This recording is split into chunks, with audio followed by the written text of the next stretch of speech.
すごいね。アニメーションだといろんな角度で同じものを描かなきゃいけないので、顔の形が詳しくなりますね。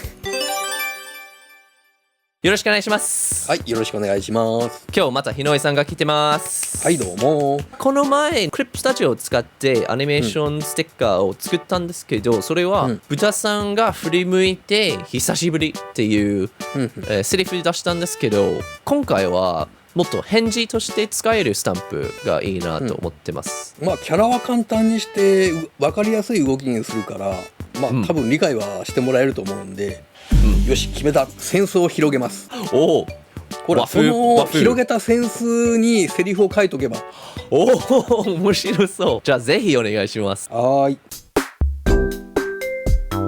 扇子を広げてそこにセリフとか。面白そうですね。6枚になりそうですか？そうですね、6枚あれば十分足りると思います。この前はその最終ポーズから書きましたね。今回も同じですか？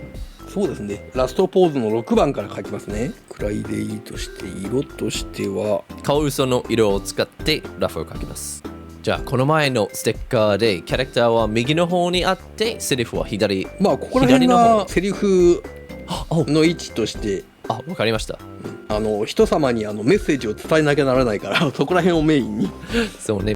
じゃあ大体キャラクターのポーズを考えながら、今はその一般用なボリュームのシルエット、当たり線描いてますか？で、腕の形が少し見えてきました。カワウソは豆の形で描きやすいですね。いやー、結構むずいかもしんないな、描き慣れないと。そうなんだ。今の構図はほとんどキャラクター全体だけど、足のところが隠れてる。結構カワウソって実物見ると細長いから、これはもう上半身のみそうなんですかって感じですかね。そんなに長いんだ。っていうか私現実で見たことあるのかな、カワウソ。YouTube 見ればいくらでも出てきますよ。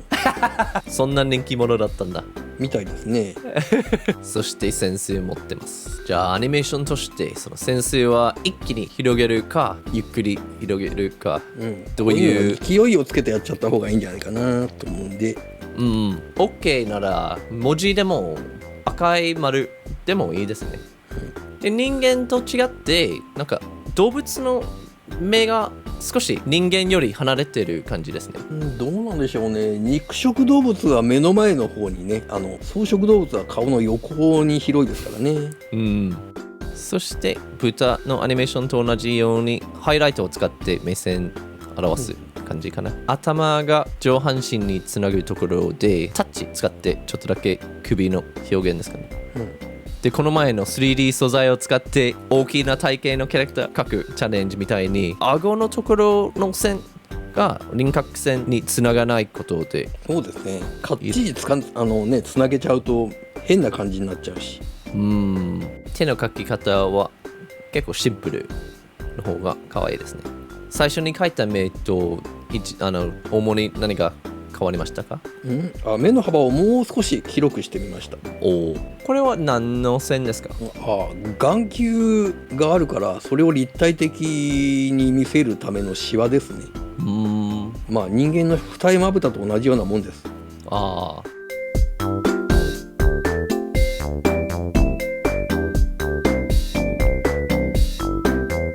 で、これは色塗りの指示として入れてます。そうですね。じゃあピンクの色を使って黒く線を描かないで、まあこれは便宜上今使ってるだけだから別に違う色に描いて全然構いませんよ。そうですね、そうですね。線画として描かないですね。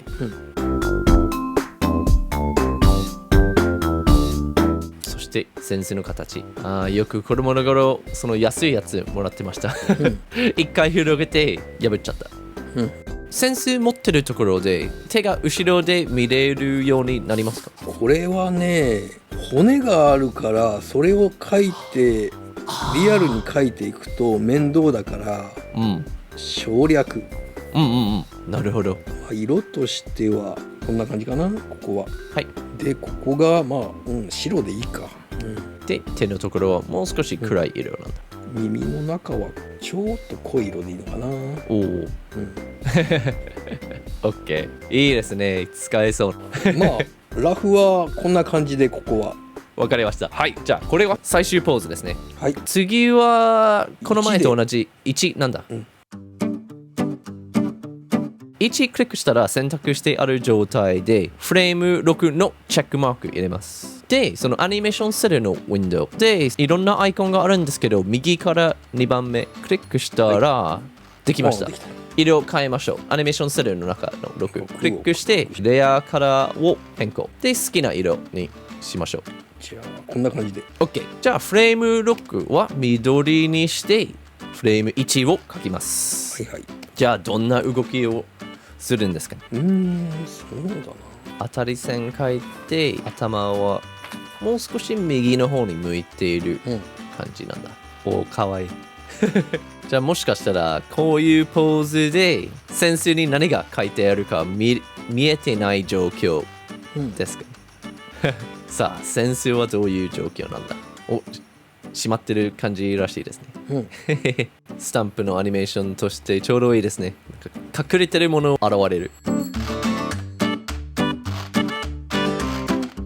ゃあ今回のアニメーションはだいたい7対3的な角度から正面になる。で、フレーム1のところで尻尾の方が見れてます。よし、1のラフはこんなんで、アニメーションとして次は何フレームを描くか。一番体が伸びたポーズを描くから何番目にしたらいいかな。なるほど。6に収まる前に。3番ですね。チェックマーク入れて、で、上に両方見えるようになりました。色を変えましょう。じゃあ6番は青。じゃあ1番をこれかな。じゃあフレーム3を書くために、これは一番伸びてるポーズ。じゃあフレーム3は伸びることと同時に顔が少し上向いてるポーズになります。で、耳の方が少し見えなくなりますね。すごいね。アニメーションだといろんな角度で同じものを描かなきゃいけないので、結構カワウソの顔の形が詳しくなりますね。口の描き方とか。そして先生はまだ閉まってる状況なのか。手もフレーム6みたいに広げる前にまだ手が閉まってる状況ですね。よし。OK。じゃあ次は2番を作っちゃいましょうか。わかりました。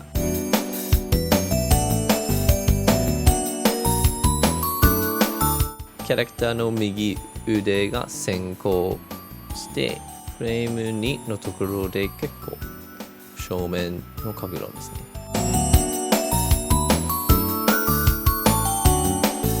で、フレーム2のところで尻尾は少し下がっている。これでアウト。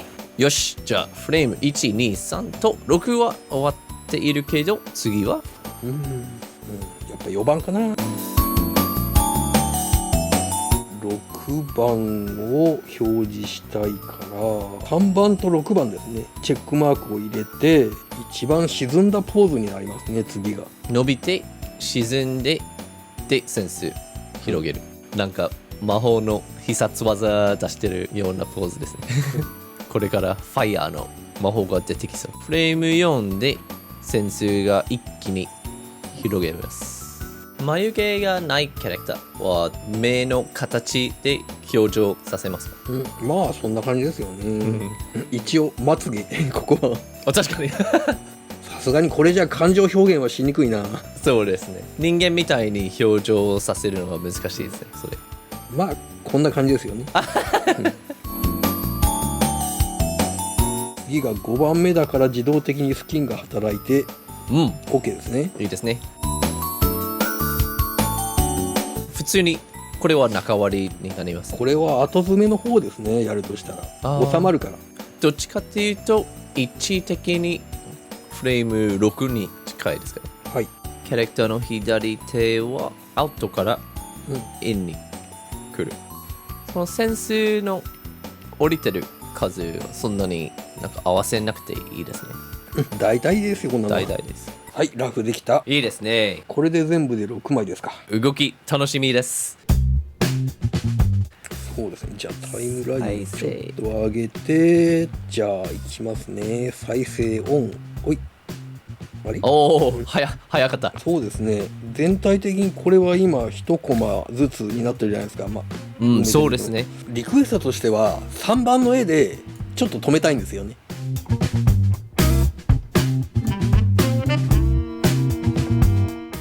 そんなとこかな。ちょっと試しに再生してみましょうか。お願いします。はい。おお、そうか。もうちょっと、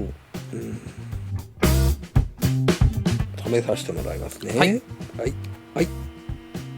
あ、こっちの方がいいや。ああ、じゃあ結構3を長く見せます。そうですね。ちょっと貯めてポン。いいですね、すごい使いやすそうなステッカーですね。あとはトレスして色つけてしまえば普通に見れるんじゃないですか。じゃあこのアニメーション、その初心者とか初めてこういうスタンプ作ってみる人にとって重要なところはどういうところですか？やっぱりほらキーになる動きっていうのがあるじゃないですか。動き始めとで、この場合伸びきった絵とで振り下ろした絵と最後の収まったポーズ、キーになるポーズをつなげていけば動いてるように見えるんでいいですね。で多分その豚さんを描いたと同じ感じで、そのボリュームが変わらない、ボリュームを守る。さっきの5番よく見てみたらちょっとボリューム変わってたな。まあコミカルな絵になりますね、ありがとうございます。はい。みんなこういうアニメーション動画他にもいっぱいありますのでぜひ見てください。あとはそのチャンネル登録お願いします。じゃあバイバイ。お達者でーす。